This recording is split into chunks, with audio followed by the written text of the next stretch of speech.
In this video, we are going to see about the work environment, the problem of increasing production and also making work more pleasant has been approached through the introduction of changes in the work environment.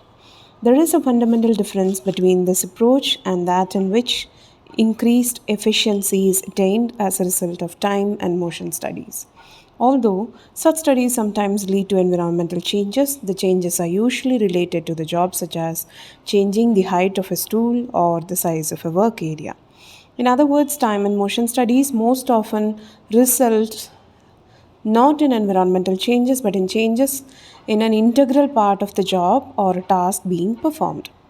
There are still other approaches such as increasing efficiency through refined selection techniques. Under these circumstances, no direct attention is given to the environmental factors related to the job. The list of the various environmental changes that could conceivably be introduced in the industry is lengthy.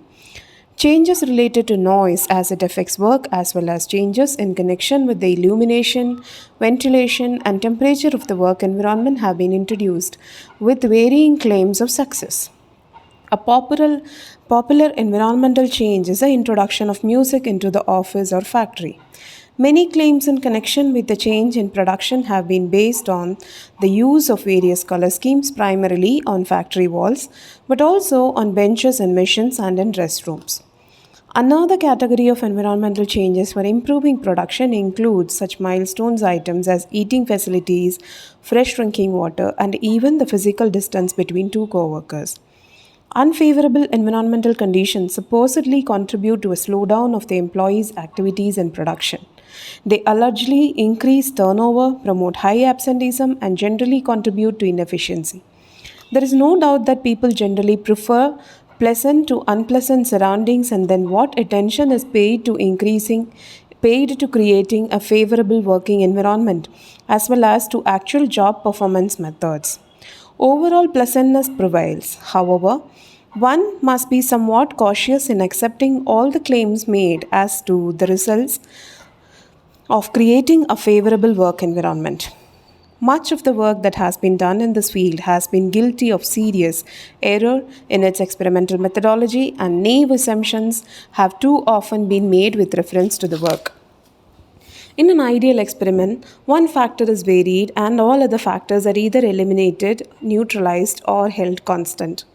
It is not safe to assume that a change in production can be attributed to a specific environmental change. When an environmental change is made, at least two things happen. First, there is a changed environment, and second, and equally important, there is the response to change in general. This response may be due only partially to the specific change. It may also be due to change of a more generalized nature. Suppose that sound control is introduced into a plant and that work proceeds with less noise. Let us assume that production increases 5%. According to sound scientific procedure, we are not justified in attributing this 5% increase solely to sound control. Although a certain amount of the increase is the result of the sound control, a certain amount of the increase is due to the fact that a change has taken place.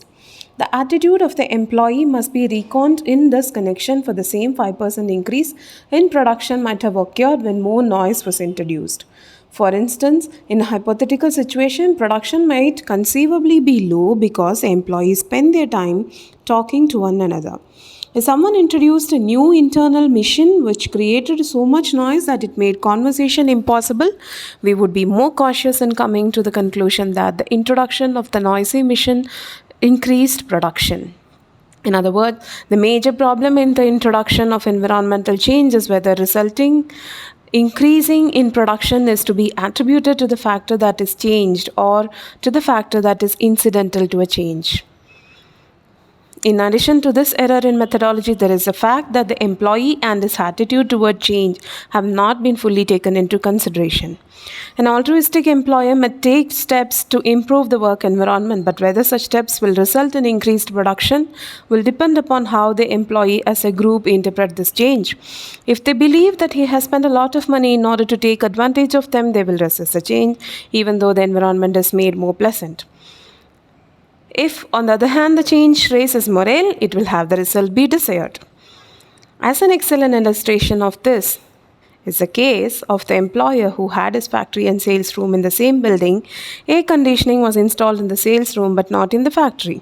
The employer succeeded primarily in creating greater dissatisfaction.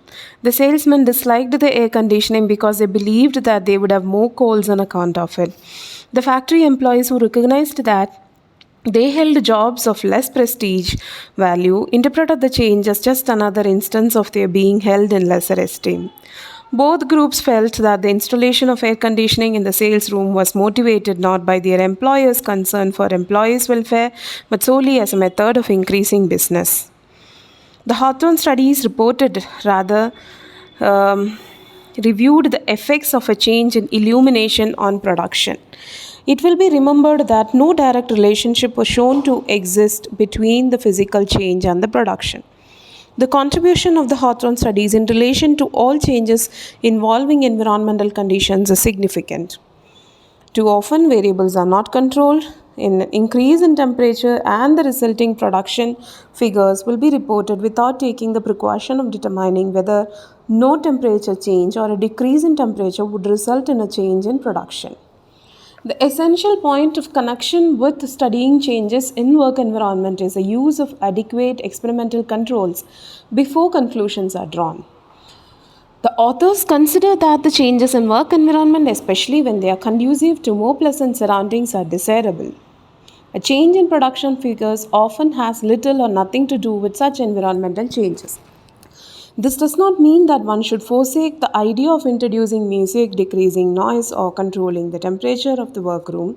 It does mean that miracles cannot be expected as a result of these changes and that each positive claim must be substantiated.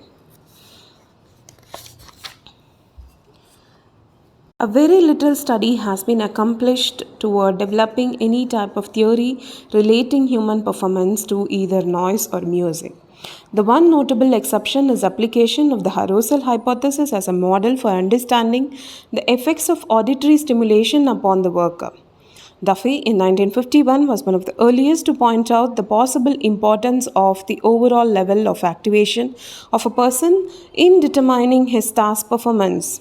Activation level may be defined as the degree of excitation of the brainstem reticular formation. The determinants of individuals' activation level are populated to be such things as stimulus intensity, stimulus variation, stimulus complexity, stimulus uncertainty, and stimulus meaningfulness. Thus, intense stimulation, complex stimulation, etc., are postulated to be able to arouse the individual. Since noise and music are external stimuli which can be controlled in terms of intensity, variation, and meaningfulness, they qualify as potential arousers. Human performance, according to Duffy in 1962, tends to vary in accordance with the general activation level of the individual. However, the relationship is not a direct linear one. Rather, it is described better by an inverted U-shaped function. As Scott in 1966 explains, at low activation levels, performance is handicapped by the lack of alertness, a decrease in sensory activity, and lack of muscular coordination, all of which are due to insufficient cortical stimulation from the brainstem. At intermediate levels of activation, performance is optimal, and at high levels, performance is again handicapped by hypertensiveness, loss of muscle control, impulse to action, and in the extreme, total disorganization of the responses. Direct tests of the arousal hypothesis have not been frequent. Scott has reviewed the research and found it supportive of the hypothesis, but still quite meager. Two recent examples of studies which have tried to tie music and noise effects on job performance to the arousal hypothesis are those of McBain and Smith-Canov in 1966. In the McBain study, members of the Royal Canadian Air Force were made to perform a monotonous work task under both quiet and noise conditions. The noise conditions consisted of playing in reverse a tape recording of speech The results were ambiguous in that while there were evidence with some performance measures that the noise condition facilitated performance, the effect of the order in which a subject received the condition also seemed to have an effect, as did a measure of the degree hypnotizability of a person. Smith-Cornow study, rather intriguing test of arousal hypothesis, varied the intensity of the background music in two large supermarkets to see what effect it would have on purchasing behavior. They found that shoppers spent significantly less time in the store during the loud music time periods, but there were no significant changes in total sales or in customer reported satisfaction as a function of the music intensity. As a hypothesis for explaining the influence of noise, the arousal notion has a good deal of intuitive appeal. Certainly, it could be used to explain a great deal of the findings discussed either in the research carried out by Kerr. In general, he found a tendency for performance to increase due to music as far as quantity was concerned, but at the same time, a decrease in quality took place that thus people may have been overly aroused if quality is taken as a criterion of importance. It is not just noise, things like illumination, colors, vibration, and other miscellaneous factors like a cafeteria often installed in a plant because of necessity. A factory at some distance from restaurants or other eating places will have to have a cafeteria in order to attract and hold employees. However, a cafeteria is likely to become a thorn in the side of the management. So these things have to be kept in mind while we are considering about the work environment.